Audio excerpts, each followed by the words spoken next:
Liv Morgan is still fake, fake, fake. And Monday Night Raw made that more clearer than ever.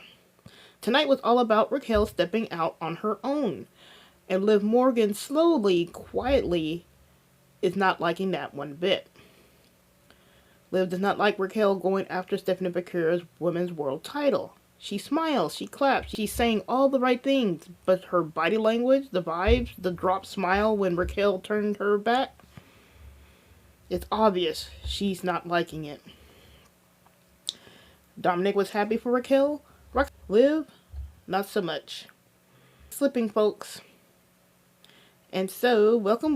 My name is Writer Maven. I am the host of the Wrestling Receipts podcast. I cover all things Judgment Day. Dom, Liv, Raquel, Finn, JD, Roxanne, Poor Carlito, and El Grande Americano, and Los Americanos, who made their return to Monday Night Raw tonight. This Raw review is entitled Fake It Until You Make It, or Liv is Still Fake, Fake, Fake. There is a striking difference between how Dom is treating Raquel and how Liv is treating Raquel. Dom is happy for her. During his interview during the commercial break, he was really hyping her up as someone to bring gold back to the Judgment Day. But for Liv, she's not. She was smiling in Raquel's face, but as soon as she turned her back, that smile dropped. It's very fake. It's very obvious that she is not liking Raquel going for the title. And she's also not liking that Raquel wanted to go out there on her own. But it is really apparent that Liv does not like Raquel's autonomy. She does not like that Raquel wanted to go out there and prove to herself and to Liv that she can do it on her own. And to be fair, Raquel has been doing it on her own. So we will have to keep watching Miss Morgan and see if that mask keeps slipping and if it starts going into direct conflict with Dominic and Roxanne, especially now that poor JD and Finn are not there in the Judgment Day clubhouse right now. But let's get into it, shall we? First, a quick housekeeping note before we get into the Monday Night Raw drama. JD posted that he was injured. It looks like he was post-surgery. He had a photo on Instagram. He had his hand wrapped up. We wish JD McDonough the best. I am a part of JD. And I hate that he's injured, but now that the men's storyline between Dom, Finn, and JD have slowed down, then he's not really needed as much. So this is probably the best time for him to get the surgery right now. Because of this, Finn was not there. He was not there in the clubhouse, and it looks like the Dom Finn storyline is on pause. That's fine. Because if the storyline had to pause for Liv, and we had to wait all these months for Liv to get back, we can wait on Finn and JD to get back. I mean, we waited this long. It was another few months by now. And it looks like it was going to get dragged to WrestleMania anyway. So if it pauses, it pauses. This gives time for the women to get built up. That is sorely needed. And Dom can take a step back for right now. The only thing I don't like is that Dom doesn't get as much promos and segments and things like that. But hey, it is what it is. Let's go on and get into Raw, shall we? Starting off, we have a Dom interview that happened during the commercial break, of course. Dom is talking to Baron Saxon. He's hyping himself up as the greatest Mysterio of all time because he was the last person to pin John Cena. But this is the sticking point. Listen to what he said about Raquel. He says that she is going to bring gold back to the group, and he is really hyping her up, and he's happy for her. He also mentions that Finn and JD, when they get back, they'll be looking for some gold too, so he's hyping up everybody, wanting to bring gold back into the Judgment Day. So take what Dom is saying here as Dom just being happy. And it's really interesting that Dom is not backing Liv here, because last week, when Liv was saying, why didn't you say anything, Dom did not back her up on that. And he hasn't been really backing her up. When Raquel has been wanting to go for gold, he's pretty much stayed out of it, or as of now recently, been backing her up. He hasn't expressed any negativity regarding Raquel going for the title. It's not like if Raquel was going for the title and he would be just saying, oh, that's for Liv. He has not said that at all. And I find that really interesting. And Dom also was kind of sparring with Byron here. Judgment Day doesn't need to look maybe before he walks off, which was funny there. Like I said, while Liv has a problem with Raquel going for the title, Dom obviously doesn't. And now, let's go into the Judgment Day Clubhouse. This is where Liv's mask starting to slip further. Dom is excited about the vision. Taking out his deadbeat dad, talks about it's going to be a great Christmas present. Liv was asking about where Finn and JD were. Dom says that JD is going to be out for a while. He's going to be on the shelf, and Finn is with him. Because Liv was asking, you're going to have a great Christmas, but she asked where Finn is, and Dom said that JD is going to be on the shelf. Liv says we can focus on what's positive for tonight, which is her sister, again with that connotation there, Raquel becoming the new Women's World Champion. Liv says that she can be in Raquel's corner, and Roxanne co-signs this. Raquel says that she knows that they have her back, but she wants to handle Stephanie on her own. Liv says that she can't wait for Raquel to bring the title back to the clubhouse as she and Roxanne bring back the tag titles. Roxanne says that she needs to handle Bayley first, and when she does, she and Lyra will be out of the women's tag team picture. Raquel says that she's happy Liv is back and the titles are coming back to Judgment Day. And Judgment Day runs Raw, and then she leaves. And this is where the segment ends. Now, first of all, peep the hilarity on the PlayStation 5 in the background where JD is taking out Hulk Hogan. That is just so random as fuck. Peep Roxanne eyeing Dom. She's still doing it. And like as Halo said in the comment earlier, Dom has Liv and Roxanne posted up there, and that's just amazing. Like, he's beating the allegations. Now you want to pay particular attention to Liv in this segment, because the second Raquel looks away, Liv drops the smile. It's like obvious. Like, as soon as like Roxanne is talking and Raquel turns her attention to Roxanne, Liv drops the smile. And then when Raquel goes back, the smile comes back up. And then when Raquel is still not really paying attention to her, Liv has the fake smile on her face. Also peep that Liv really didn't like that Raquel wanted to do this on her own. I'm sure that's going to be a bone of contention that comes up later. Like, as I told you so. But she really did not like Raquel wanting to do that on her own. And like I said, when Raquel left, Liv still had that fakey type smile on her face. And it's obvious here, again, the split between Liv and Dom. Dom is genuine with his happiness and his encouragement of Raquel. Same thing with Roxanne. They are really hyped for her. They're not being fake about it. They are really wanting Raquel to win and bring the women's world title back to the Judgment Day. With Liv, she's not liking it. She doesn't like that Raquel is going for the title. And the main thing is that Raquel has an autonomy, and she's not liking it. Raquel is not being that bodyguard. Raquel is not being that person that is just taking orders anymore. Raquel is her own person. And yeah, like I said, Roxanne is still eyeing Dom. It's being really obvious at this point, and I'm pretty sure some of those Liv fans are not going to bring it up, but she's still eyeing that man. Those seeds are being planted there, and it's probably going to be a while before we get any acknowledgement of that, but it's there. Like I said, by the time it rolls back around, we're going to have a pretty nice promo package of Roxanne giving Dom the look for all this time. And now we get into the women's world title match between Raquel and Stephanie Vaquer. Raquel comes out with new gear. She looks great. I love it. I love the look. I'm not sure with the body stocking. I think that was kind of slipping down, but she's been looking great, and I have no problem with Big Mommy Cool with gear-wise.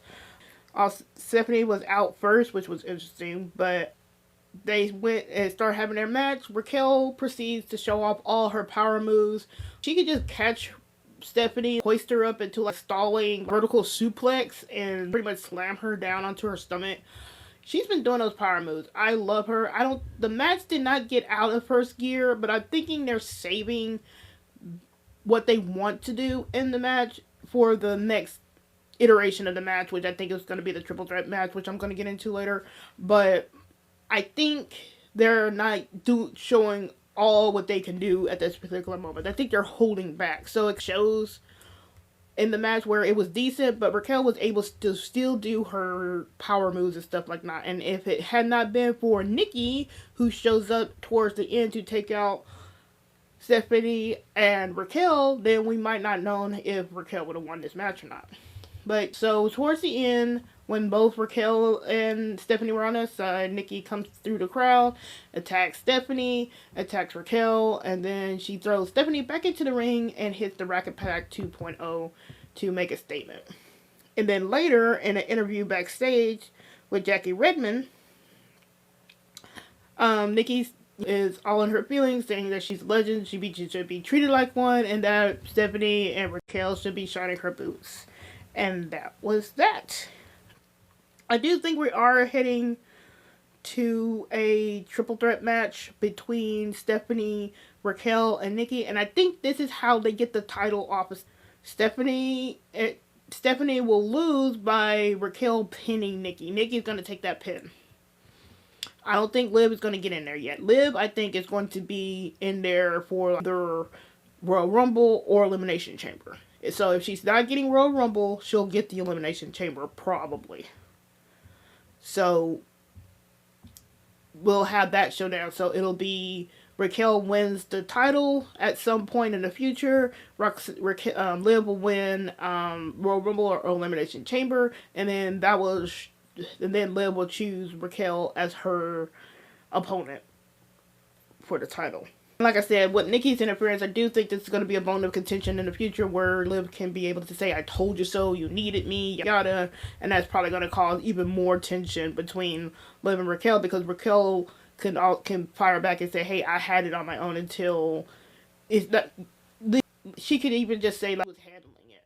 Even though Nikki caused the interference, who's to say that Liv or Roxanne would have been able to prevent Nikki from causing an DQ, because Nikki went right after Stephanie. Oh yeah, and I totally called Nikki interfering. So I put that prediction out. I said that yesterday. I put it out today. So I got that prediction right. So scoreboard. Other quick hits for Raw. We had Gunther get booed out the building and taunted AJ Styles. It remains to be seen if he maintains that heat. I don't think Gunther is going to maintain that heat. It's not going to. I don't think he's going to be like a Dom who was able to carry his heat for months. I think he's going to get that initial heat and then it's going to die off, because, like I said, he's not even the third most interesting person on Raw right now. Usos beat New Day, and why the fuck do they not have them come out to their tag team theme? Why is it still Jay's theme of It's Just Me, Us? They're treating Jimmy filthy. I don't like that. Jay is the one that failed. Jay is the one that got sloppy. Jay is the one that got blown up doing yeet. So why is it that Jimmy got to carry his ass? Jimmy could have had a nice singles run on his own because he's a better wrestler and a better Uso, and he's still having to hold the bag for Jay, right? That is not fair for Jimmy. Jimmy should have gotten a single run, a single title while they were separated. They were just going to come throw them back to the tag division. And you probably will get some heel turn out of it, but I'm really hoping that's Jimmy. If somebody's going to turn heel, I hope it's Jimmy, because I'm tired of Jay's ass. Maxine Dupree defeated Ivy Nile. Maxine has some really great innovative moves. She did from... While Ivy was holding her, she managed to bend herself into a Hurricanrana attempt. It was really interesting. Like, it's just Hurricanrana. I don't know what that is, but she was throwing out some really innovative moves. Like, I'm like, damn. Like, she was tossing them out there. They look clean. They look fresh. It's obvious that the work she's been putting into Natalia's dungeon has been really paying off, because she was throwing out those spots like where she got to be a submission with the ankle lock. And I really like how it's not just the standing ankle lock like Kurt Angle and Chad Gable do. It's more of a link. She'll get them into the ankle lock and then she kind of lays down with it where she interlocks her legs over their legs while they're in the ankle lock. And I think that's a really more effective submission maneuver for her, because she's using her long legs for that. And I really like that. So she retained the championship, and that was a good first match for her. It remains to be seen if Roxanne gets back in there sometime, but I really hope she does. Rhea and Io were taken out by Asuka and Kairi. Rhea and Io were coming down to the ring and when Asuka was in the crowd, and then pretty much blue misted Rhea, and then Rhea and then not Rhea, and then Asuka and Kairi started taking out Rhea and Io, and then Asuka drags Rhea into the ring. Kairi goes up to the top rope to do the insane elbow, but Io gets back into the ring and covers Rhea, so Kairi's insane elbow hits Io in the back, which was looking really gnarly. And so we got that nice little bit of friendship of Io protecting Rhea from that insane elbow. We also got Bayley split personality coming back because she was really down on herself because she lost to someone with less experience than her, and then Ira started pushing and shoving her, talking about, because Bayley was saying that Asuka was right, and Ira said, really, this takes is you to just one loss to feel sorry for yourself. She starts pushing and shoving her, and this is when we get like stupid idiot Bayley coming out, yelling at Lyra when you're walking off, and then Lyra's like, oh, she's back. So I think Lyra's figured out like, Bayley has this split personality, and she's probably going to start using it to her advantage pretty soon. Also, Logan Paul defeated Rey Mysterio. CM Punk chased off Bronson and Breakker earlier, but the Masked Man came out and attacked Rey, helping Logan Paul win. The Masked Man is then revealed to be Austin Theory, and that was unclimatic as fuck because Austin Theory had this weird buzz cut, and he looked like he was out of prison, and no wonder Dom is happy because that's his best buddy helping beat his deadbeat dad. And that was Raw. So final Raw thoughts, Liv is showing her true colors, and that mask is slipping more and more. It is really obvious that she does not want Raquel going for the title, and she's probably going to rub Raquel's nose in the fact that Nikki did come out there to cost her title. Dom and Roxanne are showing that they are happy for Raquel, and they are not siding with Liv just yet. We're not seeing Dom being really obvious with supporting Liv on with this discomfort, so he's not with Liv like doing licks. You know, we've seen Dom do looks behind people's backs where he agrees or doesn't agree, but he's not doing that. He's been showing support for Raquel. Roxanne has been showing support for Raquel. Roxanne still has eyes for Dom, of course. Raquel, I think, is on a collision course for gold, and I do think she is going to be getting that title soon. Some people were saying, on my Not Gonna Lie, that Liv will win it first, and then Raquel will be the first challenger, and I think that would be that would be unfair to Raquel, because Liv has already won the title. She's already had the title. She's been a 2-time champ by now. She can wait a little bit. Now, I don't like saying to be waiting patient. You know me. I don't say to wait. I don't say you have to be patient, but for this storyline, I think Raquel needs to win it first, because Raquel being the first challenger to Liv means that she just loses, and then there's your feud.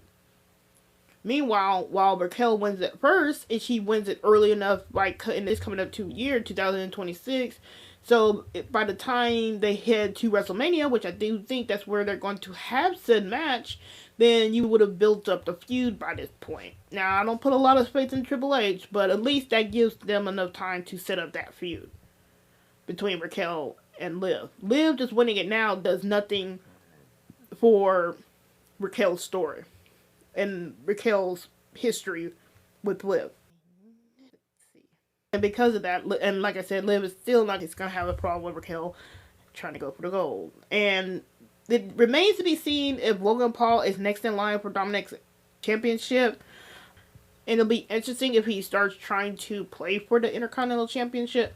But we have to wait. Right now, Dom is just happy that division took out Ray, so it remains to be seen if Logan Paul is going to be going for it right now. And that was Raw. Like I said, we got enough storyline advancement. This is mostly between Raquel and Liv. And we are just seeing how the storyline is shaping up. Dom's story is on pause right now, and probably for the best. I'm not sure what they're doing with Logan Paul. I'm not going to share what they were going to do with Finn and JD. So right now, he's probably on pause until next year. And this is December anyway, so everything is slowing down and things are being recorded. So it's not like Dom could do that much anyway right now. So it's fine, it's cool. It'll be interesting if we get another Judgment Day Clubhouse Christmas card like they did last year, where Finn was acting like a demented demon, so we'll see. So that's it